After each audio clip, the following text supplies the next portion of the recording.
My name's Adam. In 1 week, one of these candidates will be crowned leader of the BC Green Party. I'm running to be the next leader of our party. Emily Lowen is one of the 3 contenders. The former UVic student and climate justice activist has garnered high-profile endorsements, including from David Suzuki. She wants to see the party take a bolder stance on environmental and Indigenous rights and would push to renegotiate its deal, propping up the NDP sooner than scheduled. Just seen a flooding of young people, workers, renters, Indigenous peoples across the province who are fed up with the status quo and are just ravenous for change. Jonathan Kerr, a father of 2, is a family doctor, a 2-term municipal councillor for a Green Party in Comox, and a regional director. His political priorities: bread and butter kitchen table issues. Cost of living, housing, healthcare, and of course, as Greens, we care about the environment.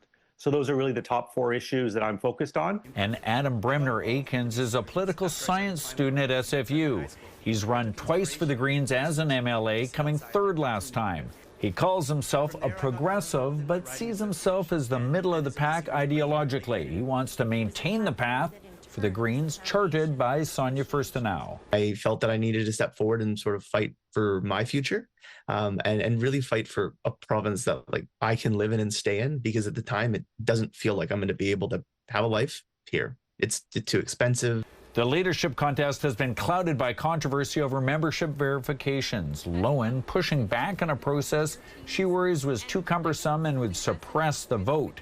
Her opponents say all leaders agreed upon it in advance. She's retained a lawyer, but says she's optimistic changes to the process will allow it to play out okay in the remaining week. Some promising improvements on behalf of the party. Whoever prevails next Wednesday will make a speech in Victoria the following day at the UBCM meeting, setting out the party's vision as its new leader. And Rob joins us live from Victoria. Shifting gears a bit, Rob, we've been hearing the controversy about a different leadership review with the BC Conservatives. What's happening with questions around John Rustad's leadership?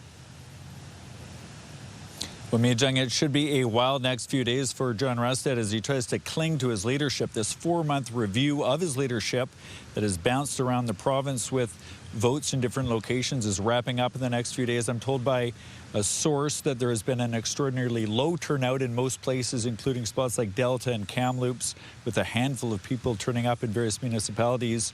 So tomorrow night in Kelowna is expected to be very big. They're expecting hundreds of people, including a group mobilized to vote against John Rustad. So Kelowna may well be decisive to his leadership. From there it goes to Penticton and then finally Osoyoos on Saturday night. They expect to have all of the votes counted by Sunday, most likely Monday. And then on Monday night at 7 p.m., there is a BC Conservative caucus meeting in the legislature that is expected to be very fiery, and his leadership may well hang in the balance. So a lot on the line for 2 parties' leaders coming up next week. Mi Jung. Okay, thank you, Rob.